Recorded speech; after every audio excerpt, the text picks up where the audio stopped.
Every Liberation Day is a special and significant occasion for the people of the bailiwick.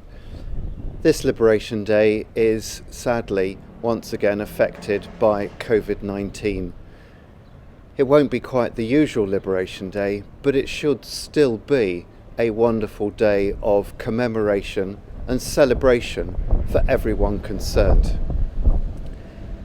Every Liberation Day we tend to split the day into two parts.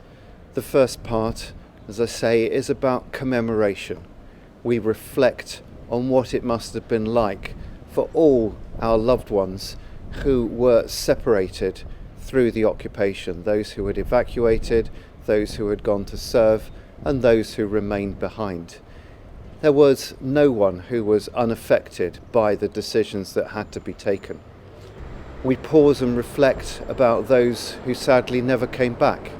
That reflection is recognised usually with a parade, an inspection, and then the church service.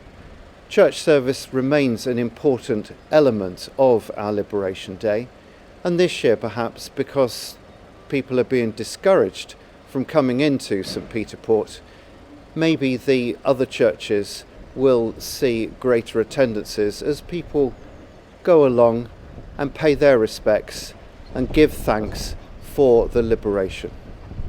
The church service in town will once again be a focal point of my morning, and beforehand I will, with members of the Royal Court, process pausing at the War Memorial to lay the wreath, the Guernsey flag wreath that has become so symbolic of our Liberation Days.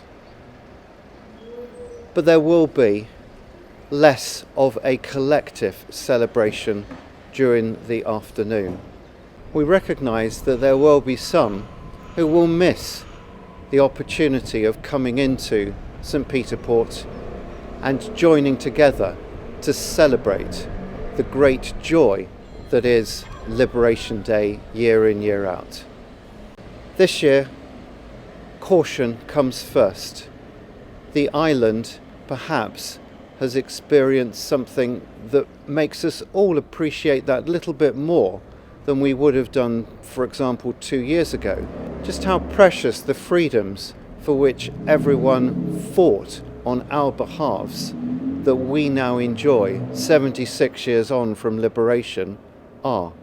We have endured restrictions on our freedoms that none of us could have envisaged prior to the start of the pandemic a little over a year ago. And that is why caution is the watchword for this year. We can come together, we can celebrate, but we do so in smaller groups rather than collectively here in St. Peter Port. And when we come together, we give thanks that we are on the verge ourselves of emerging from the lockdowns that we have been experiencing in the last year and a bit. They give us a greater sense of understanding of what those restrictions that our forebears faced were.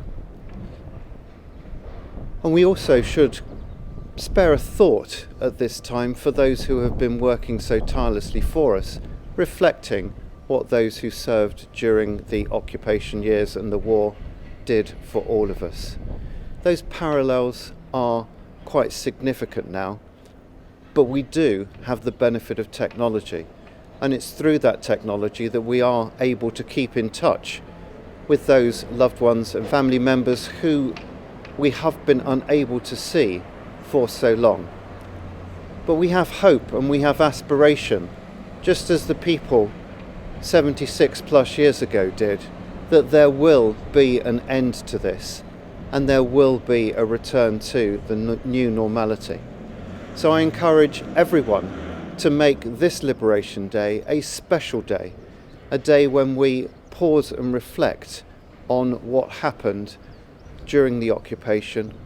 We give thanks for our liberation, and we mark 76 years since that glorious day when the occupation came to an end in the best way we can, respecting one another and making sure that we all remain safe and that we have such a positive future to which to look forward. Enjoy your day, make it special, and thank you very much.